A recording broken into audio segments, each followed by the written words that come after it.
SoberCo webinar. I'm Sally Glick, and I'm delighted to have you join us today. We have a very packed agenda, and you're going to learn some amazing information. But you're probably going to have questions as well. So one thing I want to remind everyone of is that we have a question and answer box. Please feel free to use that. Post your questions, and at the conclusion, we'll address them as best we can. In addition, we also have a handouts section, and in there are the slides from today, as well as the survey itself that we'll be discussing, the PDF version. So please feel free to download those at your convenience.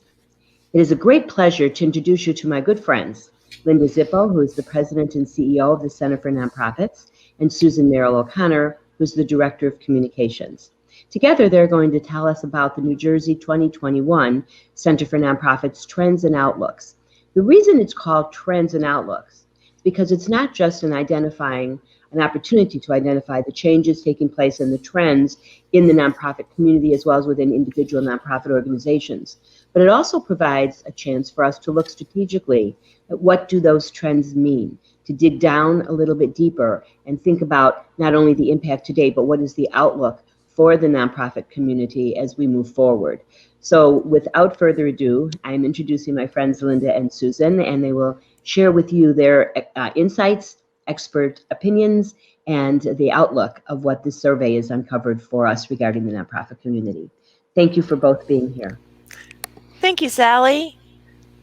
And thank you, SoberCo, for hosting this event. And thank you to all the nonprofits that have joined us today for all you're doing for your communities. We know this is a very difficult time, and we really appreciate all that you're doing. So the Center for Nonprofits, if you're not familiar with us, we are New Jersey's umbrella organization for all charitable organizations. We're doing advocacy and public education on behalf of the sector. We also have capacity building programs, as well as member services. Thank you to all the members on this event, as well as SoberCo is an associate member, and we really appreciate their support. Learn more about the Center for Nonprofits at njnonprofits.org. At the Center for Nonprofits, we are part of a national network. So just about every state has an organization like ours. Leading the way in New Jersey is the Center for Nonprofits, but we are connected to the National Council of Nonprofits. So New Jersey nonprofits, as you know, we're a force to be reckoned with. There are more than 38,000 nonprofits in the state of New Jersey. We employ about 10% of the private workforce. There is about $50 billion in expenditures annually and 1.6 million volunteers providing $5.3 billion in services. Now, these statistics are pre-COVID, but still, we're nonprofit sector is strong in New Jersey. And many of you are with food pantries, mental health organizations, housing. There are so many different industries that nonprofits touch in New Jersey, and we're touching every aspect of lives for New Jerseyans. I'd like to tell you a little bit about what we have coming up at the Center for Nonprofits. We have a series, Navigating Uncertain Times. It started yesterday, but you could still join us and get the recording of yesterday's event. We're going to be covering everything from financial warning signs, HR and employee morale, board governance, organizational design, including social entrepreneurship. We also have marketing and fundraising too, as part of this series. And then we're going to end it with a great networking session too. So thanks to Provident Bank, they're supporting this event. You can find out more at njnonprofits.org on our workshops. And coming up, this is 2 free programs that we have utilizing nonprofit power for anti-racist action. That's happening on May 25th, and that is a free event. And also ways nonprofits can champion equity through public policy. That's happening in June. Please go to njnonprofits.org and register for these 2 events.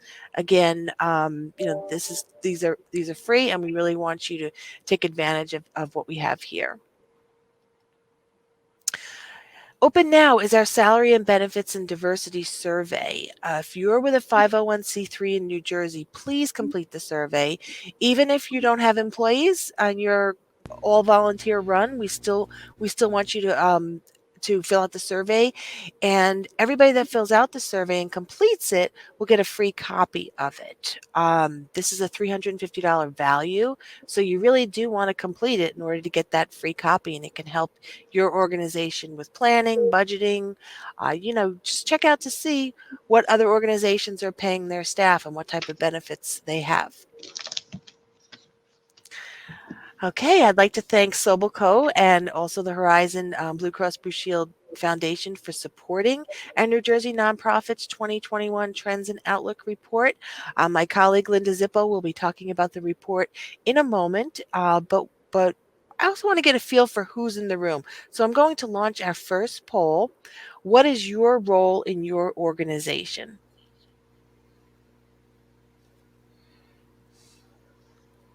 Okay, did it launch? Great, I see the results coming in. I'll give you just one moment.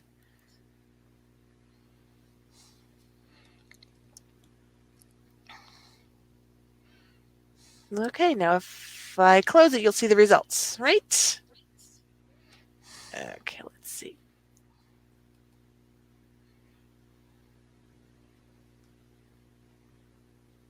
Okay, we're all good? We see the results?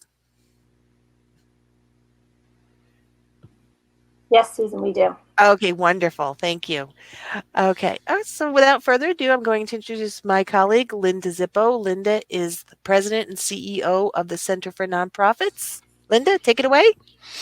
Thank you, Susan. Thank you, Sally, Colleen, Sobel Co. for hosting yet another session for people to get together, talk about really important, timely topics. So we are thrilled to be included and invited to be part of this. This is the part where we dive into the data. The survey that Susan was just alluding to is one that we do every year, New Jersey Nonprofits Trends and Outlook. We do this at the beginning of every year to kind of take a pulse on where the nonprofit community is. What happened last year? Did your funding go up? Did it go down? What are you better off now than you were last year? What does the outlook look like for you for the coming year? And we tackle all sorts of issues. And of course, in this particular survey, we did a lot around COVID. Last year, we did 3 rapid response surveys with the Council of New Jersey Grantmakers, but this is a way of just taking a pulse of where the community is. We had about 240, 250 or so responses to the survey. And again, we thank all of you who took the time to complete it because this data is really important for advocacy and for your own planning efforts and lots of other things. So let's dive into what some things are saying. And I don't know that this will come as a surprise to any of you, but by all means, if you wanted to put a question or observation in the Q&A or the chat field, please do, because we'd like to know if this is resonating with you. But again, even with a lot of services having to be suspended during part or all of 2020 for a lot of organizations, demand for nonprofit services still far outpaced the funding increases, those nonprofits that reported funding increases. So nearly half of our respondents said that demand for services had gone up. Meanwhile, only a third said that their funding had gone up last year.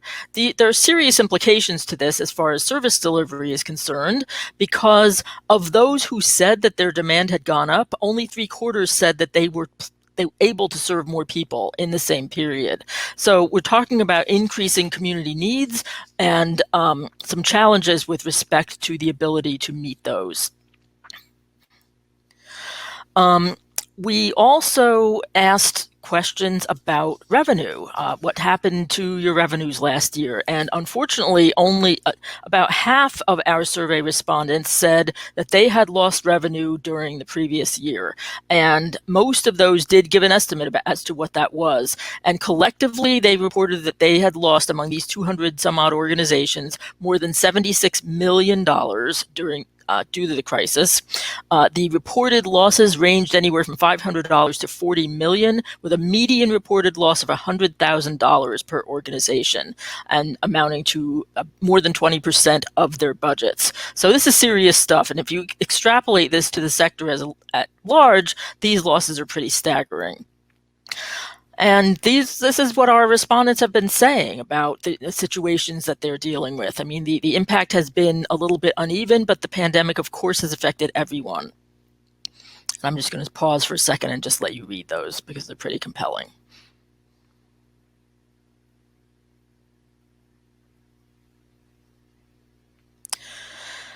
So, certainly the impact has been very, very acute, and this has played out in a lot of different ways.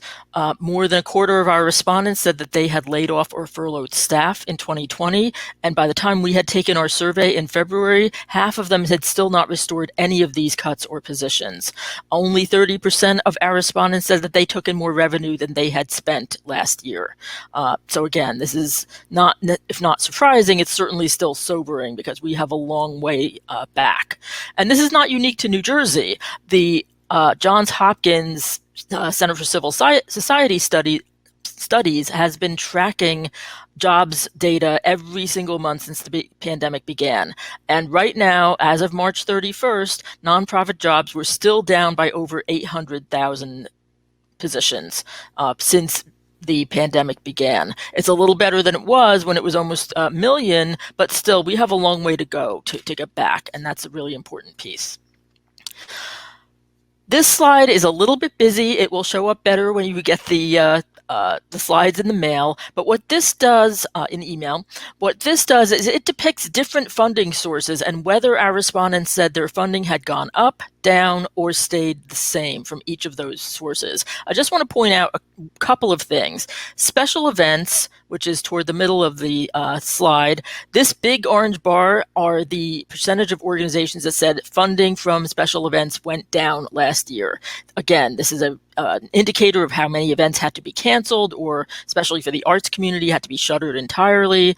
Some other things to point out: donations from individuals, increases actually outweighed decreases or steady funding. And that's because people dig deep in times of a crisis. So while it was not necessarily the way we all would have wanted it to be, a lot of people were very, very generous and continue to be so. So I will certainly invite you to delve into this a little bit more. Corporate donations, more decreases reported than increases there. And foundations, a lot of private foundations did find a way to dig deeper and give out more during at least the early stages of the pandemic. And that's a conversation that we need to keep having. As far as individual giving goes, that's a real mixed bag. And these data are from national sources. We don't have them as well for New Jersey, but a couple of things. This 2020 giving estimate from the Fundraising Effectiveness Project tells us that the number of donors actually did go up last year. Again, kind of an indicator of people are very generous during a crisis. The amount of donations given also increased, which is in the aggregate, which is a very good thing. Donor retention, though, is still problematic. And some of that could be that people who donated in prior years were experiencing financial hardship and not able to give again. But there are some other factors that nonprofits need to take a serious look at. Meanwhile, though, if you unpack this data a little bit more, this is slightly different data pool, but it's from the Blackbaud Institute. They said that giving to smaller charities under $1 million budgets declined in 2020 by more than 7%. Meanwhile, giving to larger charities increased by more than 5%. And this is a trend that is not new to 2020. It's something that we've been seeing. And when we think about a wealth gap in terms of individuals, there's also a similar phenomenon for the nonprofit community as a whole. Again, something to be mindful of, and you can tell us if this seems to resonate with you and your organization, or if you're experiencing something different. And what are people looking at for the future? Unfortunately, a lot of uncertainty there too. The news is not all bad, and we'll get to some hopeful signs in just a little bit. But it's important to know that 70% of our respondents were projecting that demand was going to continue to go up in 2021, but only 40% thought that their funding was going to go up. Again, this is not new. We're going to be talking about this a little bit more in just a minute, but it's important to this is a problem in terms of sustainability, in terms of service delivery, in terms of meeting community needs. And where did some of the other money come from? How did nonprofits make it through? For many of them, it was government assistance. More than 2/3 of our respondents said that they had gotten some form of assistance from the government last year. The most popular program by far was the Paycheck Protection Program, but others got money from the New Jersey Economic Development Authority, from employee retention tax credits, and other kinds of programs. And at nearly a quarter of our respondents were saying, we're going to need more in order to make it through. Now, a lot of this survey was taken before the American Rescue Plan was passed, so there are some optimistic signs here. Also, some state grant programs that were also passed in March that were before the survey was taken. But the importance of government assistance and a strong government role in the recovery cannot be overstated. We hosted with the Office of Senator Cory Booker a briefing on the American Rescue Plan Act and some of the benefit and government programs available to nonprofits. If you're interested in checking that out, we will send you the link in the follow-up materials. It's in the slides, so you'll see it when you get the PDF. And there's a guidebook that the Senator's office has put out, and you can find the recording on our YouTube channel. So let me pause for a moment, and hopefully Susan will do our next poll. What is the top issue that your nonprofit is facing right now?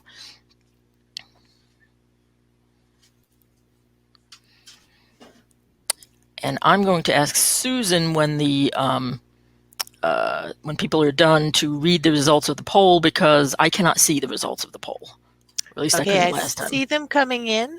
Most people are saying financial uncertainty, need for better branding, staffing issues, increased demand for services, but at 40% is financial uncertainty and 23% need for better branding. So they seem to be the top two issues, with staffing issues coming in third. Okay. Thank you. Thank you, Susan. And thanks everyone for completing that. And what you have told us is consistent with what our survey respondents told us. The most frequently mentioned challenge facing individual nonprofits was in fact financial uncertainty.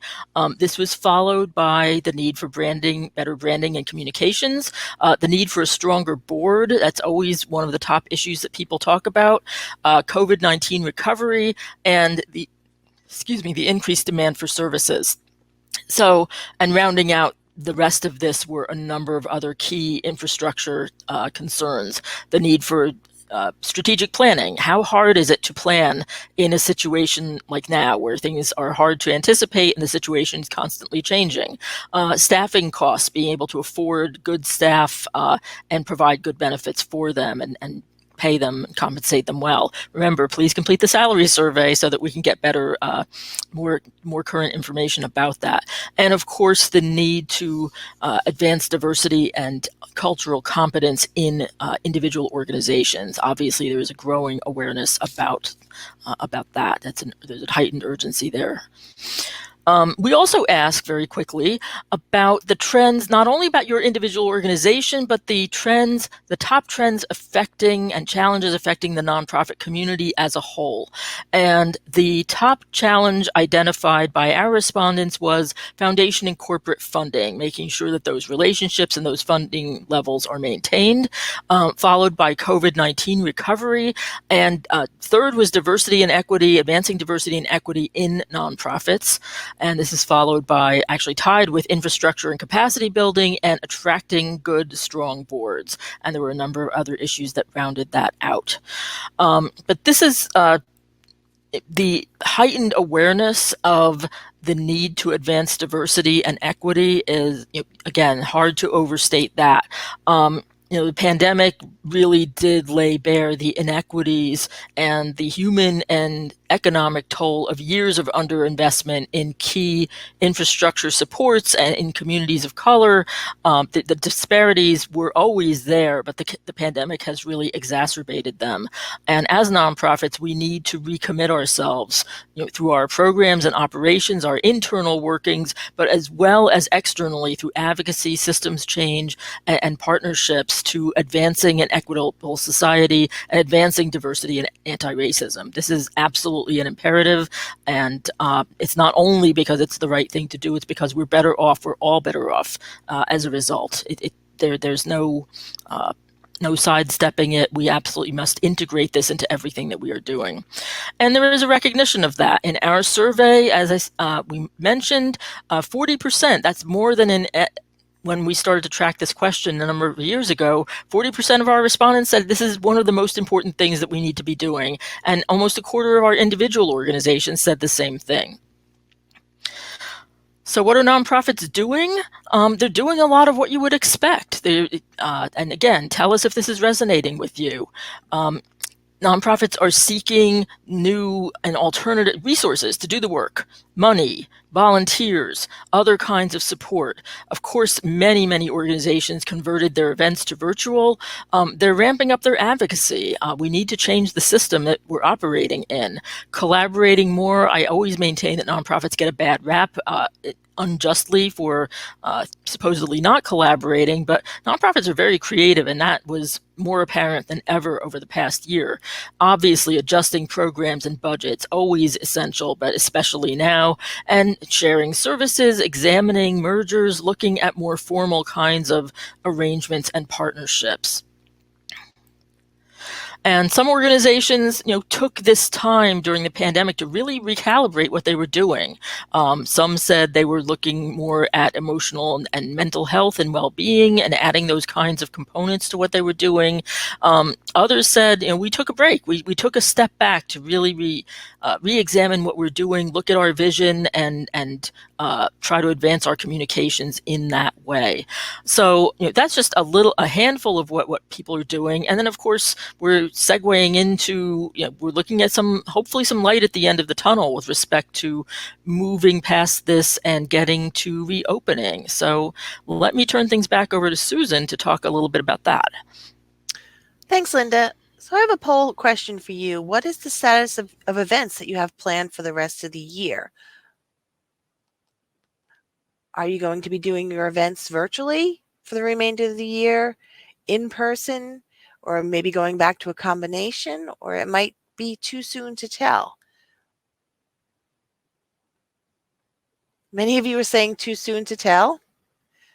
Remaining virtual.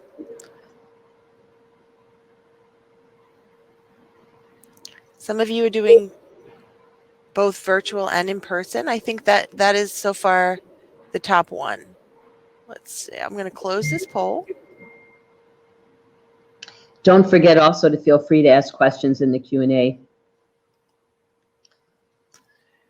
So from our survey, many organizations were not able to work remotely. Among those that did, 10% have fully resumed in-person operations. 25% say some employees have resumed working in person and some are working remotely. So this is specifically about resuming in-person activities in the office.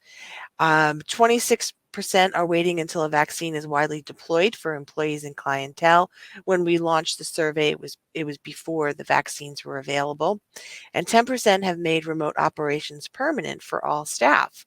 That might even go up more than that. We were just talking about how many staff members feel more productive with the way that it is right now, and it's also a cost savings advantage to be working remotely if you can do that. If you're the type of organization that doesn't need to be on the front line, or can do their operations remotely. Governor Murphy just lifted some new restrictions on events starting tomorrow. Outdoor gathering, actually Friday, outdoor gathering limit increases to 500 individuals. Indoor room capacity increases to 50%. Dance floors reopen, outdoor capacity for large events. So things are definitely opening up. But, according to the poll we just took, a lot of you feel it's too soon to tell whether or not you're going to resume your activities in person.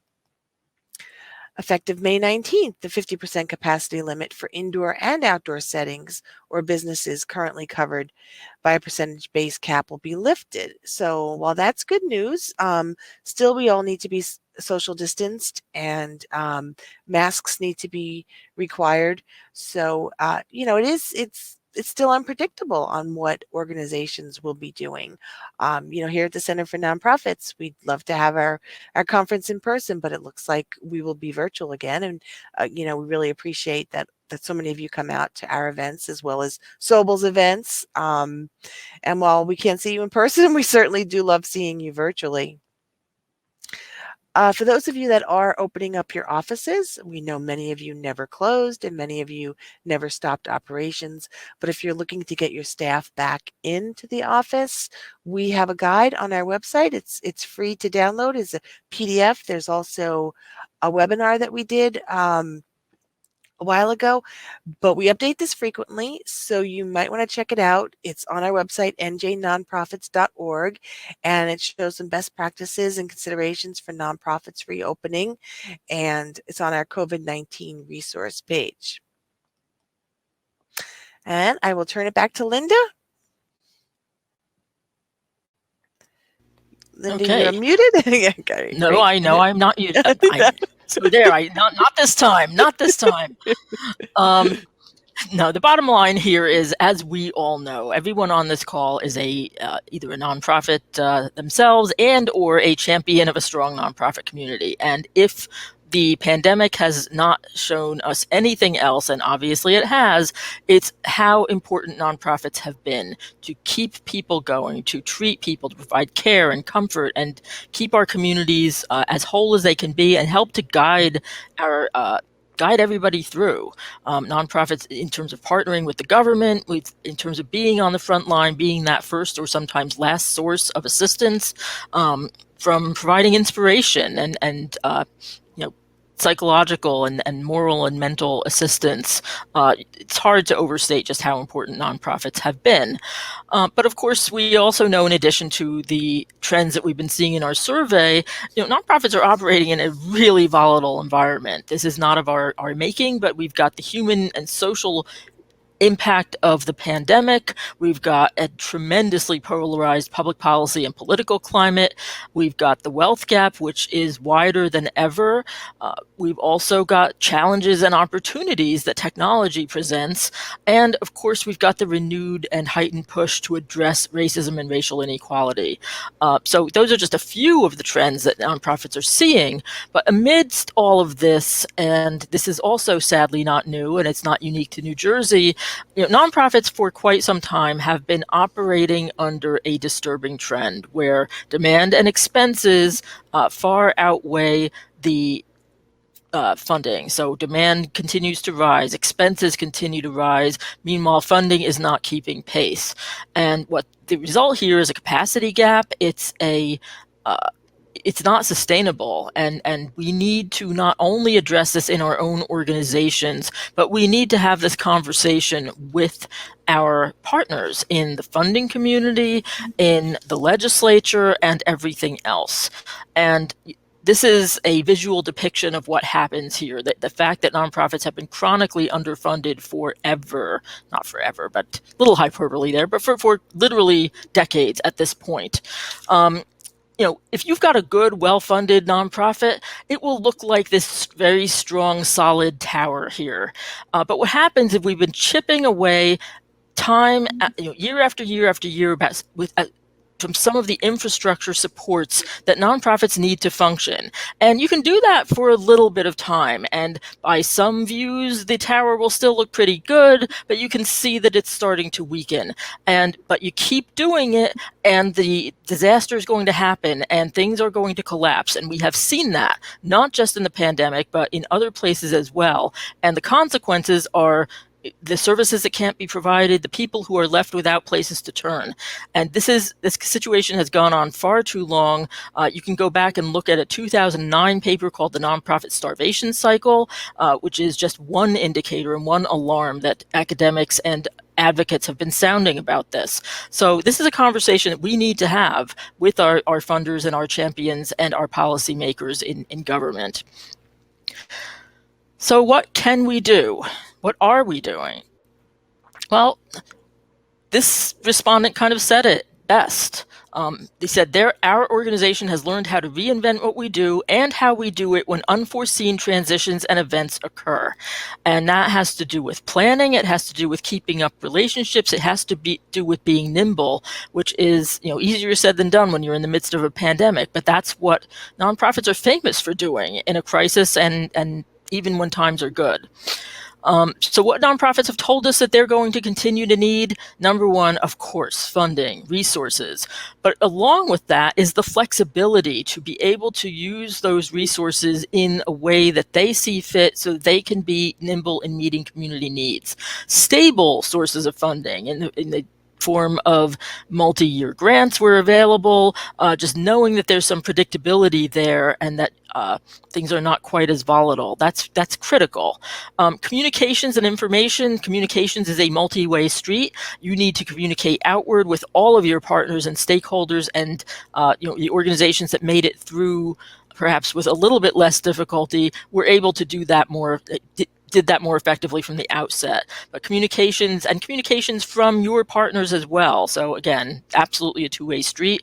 Partnerships, not only with philanthropy and those who support you, but with other organizations, with other stakeholders, and professional assistance in the form of attorneys and insurance advice and accountants, wonderful accountants like they have at Sobel, and other kinds of professional guidance to help us navigate the environment. The legal and regulatory environment is changing every single day, and the risk factors are changing every single day. So again, lots of things that we could unpack there.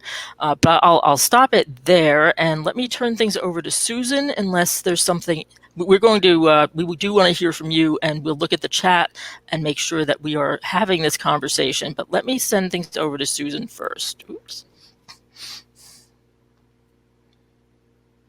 You're on mute. Thank you, Sally. Magic word. And thank you, Linda. So I'll tell you a little bit about the Center, again, a little bit more information about the Center for Nonprofits. We certainly appreciate this opportunity from Sobel Co. We'd love for you to join the center. If you're not a member, please take this opportunity to join. We're offering a 10% discount. The discount code is Jug Handle. I'm sure all of you in New Jersey are very familiar with what a jug handle is. Becoming a member of the Center for Nonprofits, it's an investment in your organization. We have exclusive learning and networking opportunities. We are an advocate for you in Trenton and in Washington. As I mentioned before, we're part of the national network, the Council of Nonprofits. So we're working on the state level as well as the national level for nonprofits in New Jersey. We have free job postings on our job board for nonprofits that are members of the Center for Nonprofits. And a lot of times, nonprofit leaders say they get their best hires from our job boards. So please take a look at our job board if perhaps you're looking for a job. You get priority access to our help desk, and we have nonprofit experts ready to take your questions. If we don't know the answer, we certainly will get you to somebody who does. We have access to savings worth thousands of dollars for your organizations. And again, we have a 30% off registration for the annual conference. It's always the first Wednesday in December, so save the date for that. We launched Member Mondays this year, and it's a wonderful opportunity. We have a Zoom call with just the center members and associate members as well. The associate members are great for the Zoom calls because they give advice to the nonprofits, and nonprofits get to share resources on everything from grant proposals to how they're handling virtual events, really sharing news. That's what we have on Member Mondays, and it's every other Monday. So if you are a member, you're invited to join us on our Member Mondays. And again, I mentioned the job postings that are on our website, and members get to post for free and as often as you'd like. And I strongly recommend that you look at that website, and you'll see all the nonprofits hiring throughout the state. Stay in touch with us, join our email lists, our social media channels. What we don't have here is YouTube. we are now on YouTube, and we've been sharing several videos. We have specific instructions on how to fill out the salary survey if you have any questions on that. Going back to the salary survey, it does take some time to complete. So that's why we really want nonprofits to take a good look at it, complete it, and as a big thank you, you get the report for free. So definitely take advantage of that. But we are on Facebook, Twitter, Instagram, LinkedIn. LinkedIn's great. I know a lot of you connect with us on LinkedIn, and we really appreciate that. And as we mentioned before, the whole survey is available on our website, and also a handout on this webinar, but it's available on njnonprofits.org. So thank you to Sobel Co. Linda and I really appreciate this opportunity. And now we'd love to hear from you if there are any questions in the chat. So there are some questions in the chat, and I'll start with this first one. It's from Gary Cam, and he asked, any views on the salary increases, percent of salary increases for healthcare and nonprofits? Where would I look for support and ideas?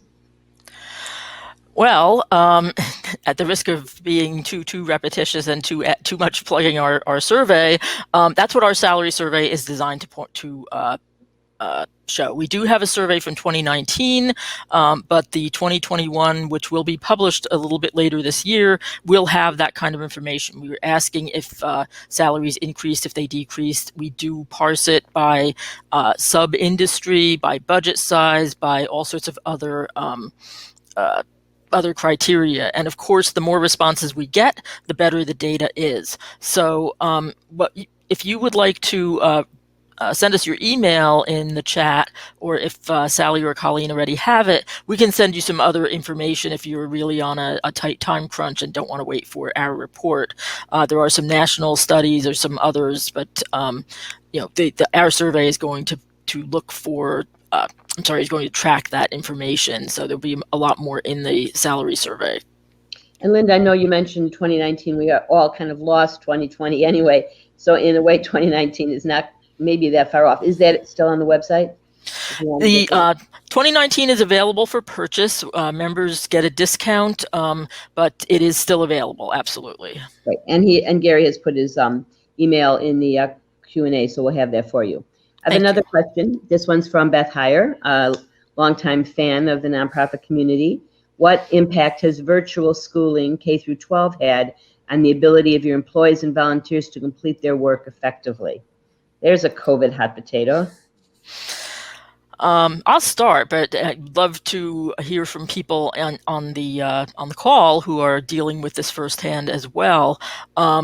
Clearly it's been a challenge. The whole working from home for those who, either working at home or not working at home and having to stay home with your kids who are schooling virtually. I mean, it has absolutely been an issue. Either, if you're talking strictly about the impact on work, calibration expectations have had to be recalibrated. That expectation that your staff person can be in front of their computer or working 9 to 5 without interruption is just not realistic. There are crises, and people have had sick family members that they've had to care for, or children that they've had to care for, whether it's COVID or something else. So certainly it has been a disruption. And there's also been a divide here too, as far as who has the right technology, who doesn't have the right technology.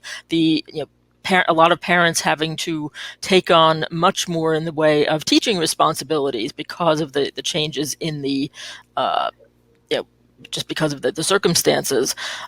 Certainly would love to hear from other people, but certainly what we've seen and what people have told us is it's just another layer of challenge. Absolutely. Whether you're talking about the work aspect of it or just the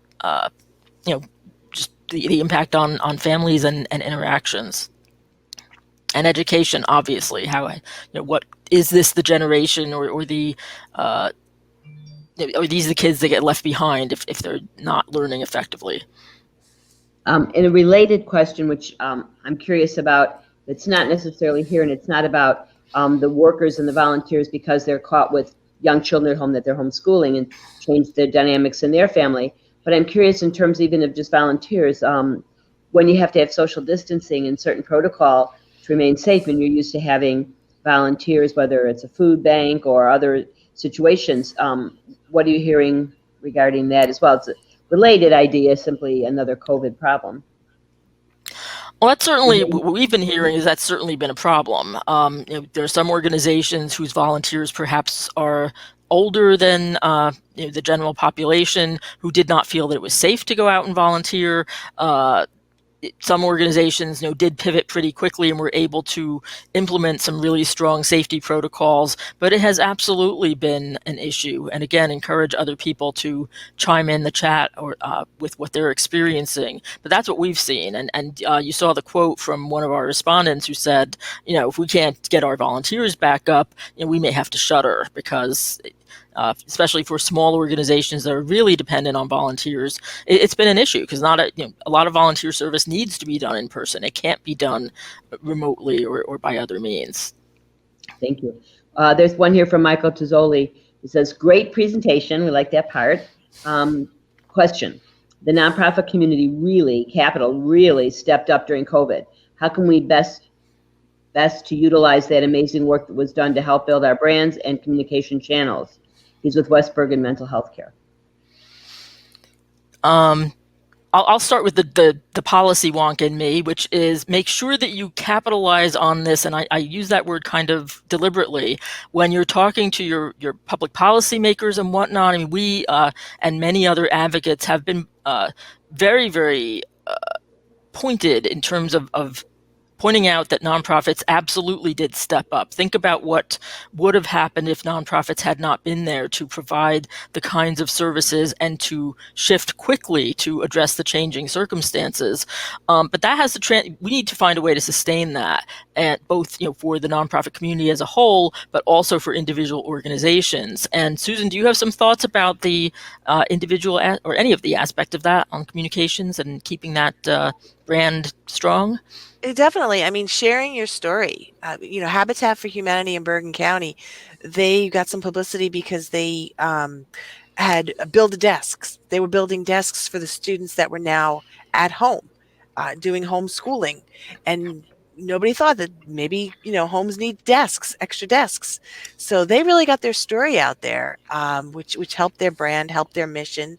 I think that's what it's all about. So many nonprofits are doing so many wonderful things, have been doing wonderful things throughout the pandemic, will continue to be doing these things. And it's really about getting your story out there and sharing your mission. I know Meals for Wheels, they had issues with trying to get volunteers. They were really getting their word out there that they were one of the organizations that were really affected by a lack of volunteers during the pandemic. But they were sharing their story with some food banks. I think it's the Trenton Food Bank and Meals on Wheels. A lot of organizations were getting together and combining their stories and really sharing what was going on. But taking photos during this and keeping those photos for future use. But it's all about, really, as nonprofits, sometimes we don't toot our own horns, and we really need to be doing that more. And we really need to be stepping up and saying, this is what we did, and this is what we did for our community. There's a couple of words that seem to have floated to the top during this last year and a few months now, since March. And of course, we all know unprecedented is one of them. But the other is reinvent. And I think one of the notes that you had on one of your slides was a nonprofit that said we've had to reinvent ourselves. I think what's going to be interesting, and I'd love to see some other people contribute, and again, Susan, you've got great stories, and Linda, of what you're already seeing, but it's not only reinventing yourself this time. The lesson learned is there's more to come.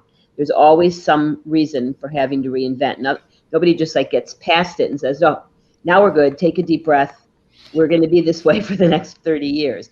If any lesson has been learned, it's that everything changes and you can't count on a thing. So no sooner do you reinvent yourself going one direction, you may find yourself reinventing in another direction, having to be ready for that at all times. But it's pretty it's pretty interesting on how so many have reinvented themselves, like making desks. And also IELTS. We were just on a webinar with IELTS yesterday, and their main focus might be community development, but they were making masks during the pandemic. That was something that they shifted to. And I would just chime in, we need that as you said, Sally, you're spot on as always, making sure that you are as ahead of the curve as possible, that you're as ready for the next thing as possible, because we know, whether it was the 2008 financial collapse or COVID or lots of other things, there are lots of other examples of ways organization, or Sandy, or other ways that organizations have had to adjust. I do want to go back to the point that I was raising before, which is the organizations that are better resourced to begin with, that have the systems in place, that have the infrastructure, the reserves, all of that, we're certainly better equipped to weather the problems going into this. And that's always going to be the case. And that goes back to our needing to talk frankly to our partners in philanthropy, in government, to our donors about how unsustainable the past expectations have been. And if we don't do that, we do that at our own peril. And back to the capitalizing on the good work. Right now, many people understand and appreciate how important and essential nonprofits have been and are every day. And we need to make sure that we parlay that, if lack of a better way of putting it, into, okay, let's change our expectations. Let's make sure that we're not being unreasonable and unrealistic about what we are expecting nonprofits to do. Great, thank you. I also noticed the slide about what to do and hit the pause button. We are so intense and running at with that strange formula of do more with less, which obviously doesn't work ever. So the more you race on that little hamster wheel, the harder it is to stop and be strategic. And whether it's a silver lining in a really bad cloud or not, it certainly has been a time for pausing and rethinking. Eloise Samuels wrote, not a question, but just a great observation. She said, always great information provided. I always learn something new. It's a great job you've done. Strategic planning and board development is key. She's the CEO of New Jersey Orators. And so, again, it's so hard to stop and strategize. You don't know what you don't know. When something's uncertain and unprecedented as the world is, you can't prepare for it because you don't even know it's coming. And it's a very challenging. We've just been through this at the center, doing some strategic planning ourselves and looking ahead. We used to look ahead 3 to 5 years or more, and now it's like we don't know if we're going to have an event in December that's going to be outside, inside, or virtual, or what it might be, right? So if you can't get to December, how can you get much past that? And we're saying too soon to tell. What a funny circumstance to be in, right? But you have to think strategically. You have to do some predicting as to what's going to work in order to go on and go forward and accomplish your mission. So, Colleen has answered Michael's question. Michael asked if the PowerPoints will be emailed. I just want to reiterate for everyone, the slides will be emailed to all registrants tomorrow with a link to this recording. So we have that. Are there any nonprofits that want to share what they've done differently throughout the year? Or if anyone's doing any strategic planning, what that looks like?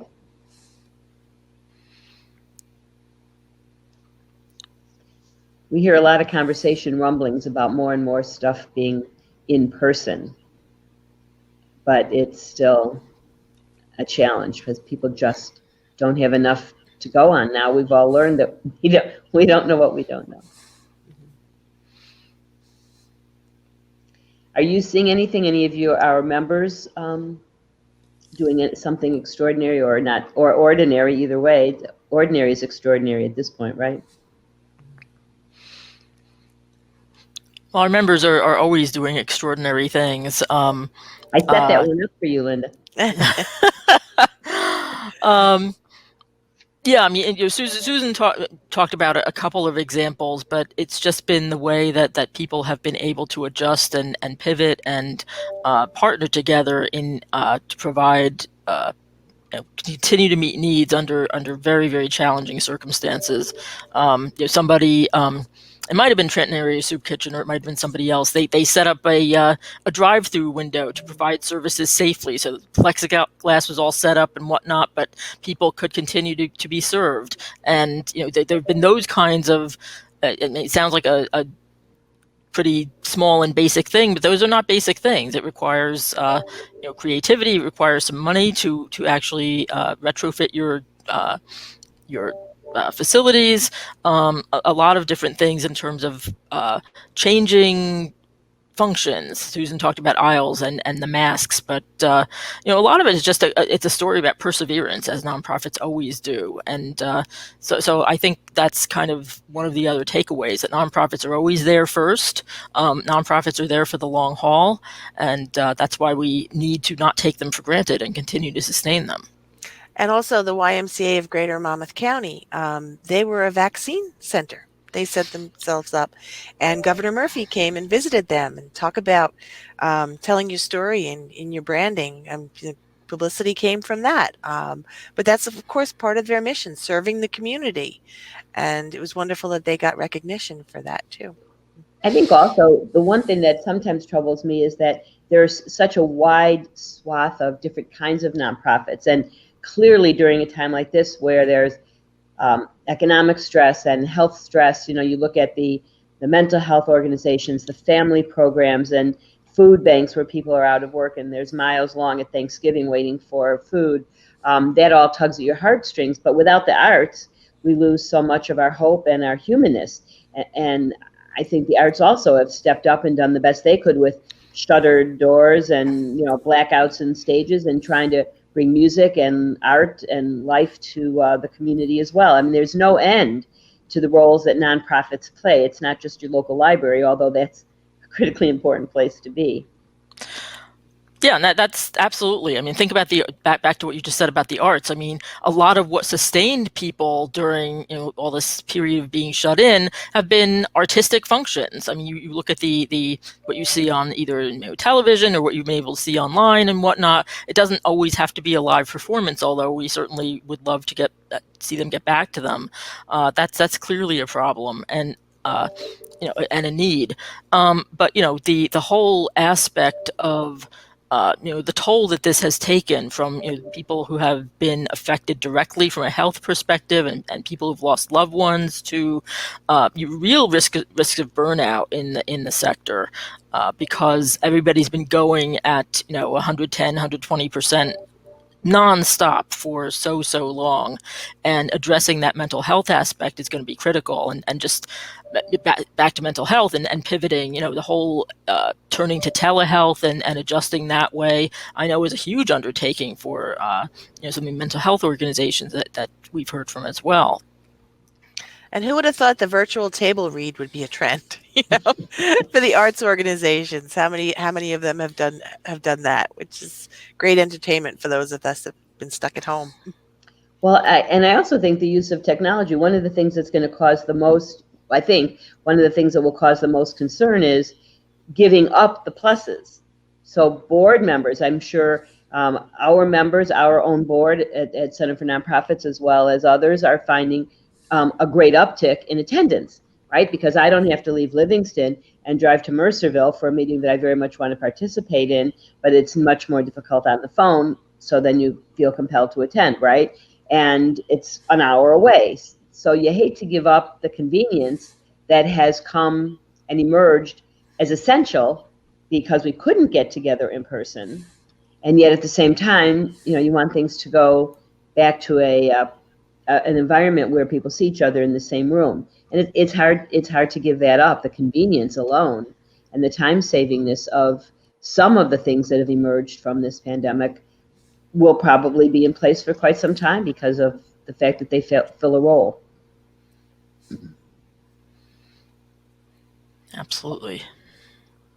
Well, we're down to about 2-3 minutes to go. If maybe you have a few closing observations. I don't know anybody but the two of you that could do that as well as you can. You've lived this and breathed it for as long as I've known you. So what are the takeaways? What are we looking at here?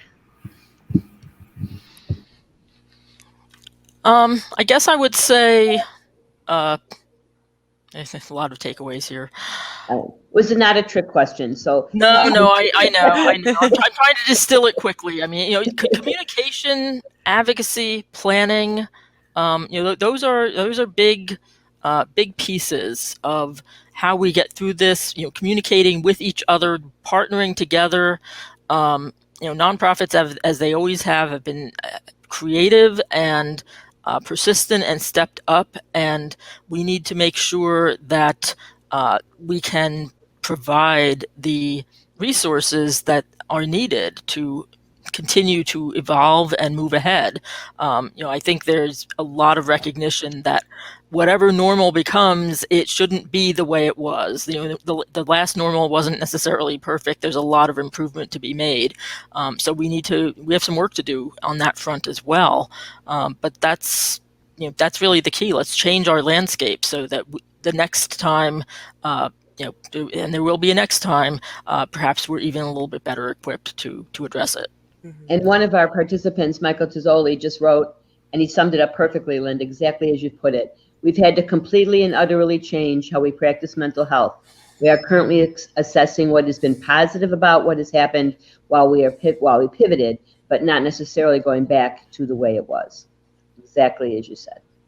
So thank you, Michael, for that perfect summary, and Linda and Susan for giving us this deep dive into the survey, looking at the numbers, but beyond the numbers, and what does that mean for everyone in the nonprofit community and those they serve, right? It's a pretty big community. It's not just the organizations, but the ripple effect of the families, organizations, and institutions that are impacted. So hope everybody downloads their copy and uses that like the Bible of 2021 and fill out the salary survey so we can do the same with that information.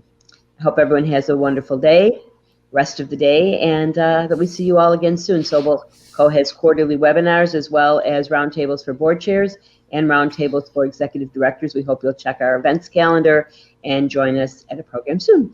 Thank you very much for being here. Thank you, everyone. Bye, everybody. Thank you, everyone. Stay safe. Yes.